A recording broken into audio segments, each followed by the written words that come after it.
పరిపాలనని గాలికి వదిలేసి 4 కోట్ల మంది తెలుగు ప్రజల్ని పట్టించుకోకుండా ఉన్నారు. 2 నెలల 6 రోజులు కేబినెట్ ఏర్పాటు చేయకుండా ఉన్నటువంటి ఈ బీఆర్ఎస్ ప్రభుత్వ నాయకులు, బీఆర్ఎస్ పార్టీ నాయకులు కాంగ్రెస్ పార్టీ హామీలు అమలు చేయటం లేదని అడగటం కానీ, ఇచ్చిన హామీలు అమలు చేయరని పుస్తకాలు తీయటం కానీ వారికి ఏ రకమైనటువంటి నైతిక హక్కు లేదు. 2 నెలల 6 రోజుల్లో చేయనటువంటి క్యాబినెట్నే ఫామ్ చేయనటువంటి బీఆర్ఎస్ పార్టీ నెల రోజుల్లోనే ప్రభుత్వంలో సకల జనులకి సంబంధించిన సమస్యలకి మొట్టమొదటిగా ప్రజాస్వామ్య పరిపాలనను పునరుద్ధరించడం, ప్రగతి భవన్ పేరులో జరుగుతున్న అణిచివేతకి వ్యతిరేకంగా ప్రగతి భవన్ని ప్రజాభవన్గా మార్చడం, అక్కడ ప్రజల యొక్క కష్ట సుఖాలని ప్రతిరోజు వినటానికి ప్రభుత్వమే అందుబాటులో ఉండటం, ముఖ్యమంత్రి, మంత్రులు, అధికారులు ఇవన్నీ 1 నెల రోజుల్లోనే చేస్తే మీరు 2 నెలల 6 రోజుల వరకు అసలు క్యాబినెట్నే ఏర్పాటు చేయకుండా, ప్రజల్ని పట్టించుకోకుండా, ప్రభుత్వం అంటే మీ సొంతం ఒక రాజు పరిపాలనలాగా కావాలంటే నేను 2 నెలలు క్యాబినెట్ లేకుండానే ప్రజల్ని పరిపాలిస్తానని చూపించినట్టు మీకు వెంటనే ప్రమాణ స్వీకారం చేసిన వెంటనే క్యాబినెట్ని ఏర్పాటు చేసి, క్యాబినెట్ని ఒక టీములాగా చూసి, క్యాబినెట్ మంత్రులతో సమన్వయంతో ముఖ్యమంత్రి ఆ టీంలో నెంబర్ 1గా ఉండి పనిచేపిస్తున్నటువంటి ముఖ్యమంత్రి రేవంత్ రెడ్డి మీద అవాకులు చవాకులు మాట్లాడటం దుర్మార్గం అయినటువంటి విషయం. దీన్ని మేము తీవ్రంగా ఖండిస్తున్నాం. వారికి హక్కే లేదు. ఇంకోటి,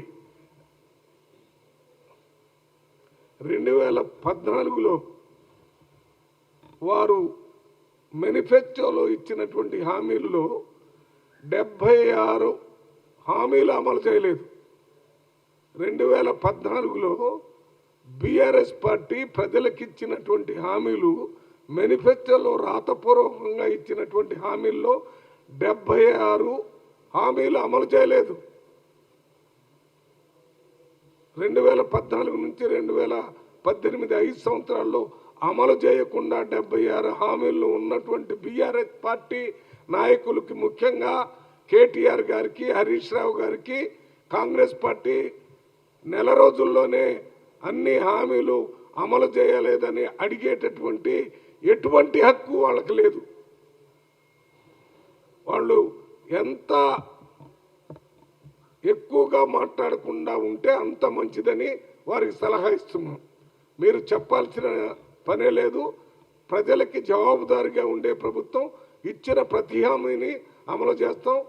6 హామీలు గ్యారంటీల్ని 100 రోజుల్లోనే అమలు చేస్తామని చెప్పాం. అందులో 2 ఆల్రెడీ అమలు మొదలైంది. తక్కిన 4 కూడా అమలు చేయడానికి ముఖ్యమంత్రి గారు, మంత్రివర్గం, ఉప ముఖ్యమంత్రి గారు అందరూ ఆ దిశగా పని మొదలుపెట్టారు. ఇక 2018లో ఇచ్చారు, మళ్ళీ అక్కడ 76 హామీలు అమలు చేయలేదు. 2018లో మేనిఫెస్టోలో బీఆర్ఎస్ పార్టీ ఇచ్చినటువంటి హామీల్లో 15 హామీలని అమలు చేయలేదు.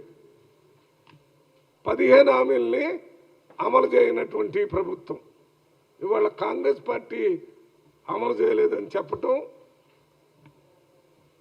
అత్యంత విచారించదగిన దుర్మార్గమైనటువంటి దాడి.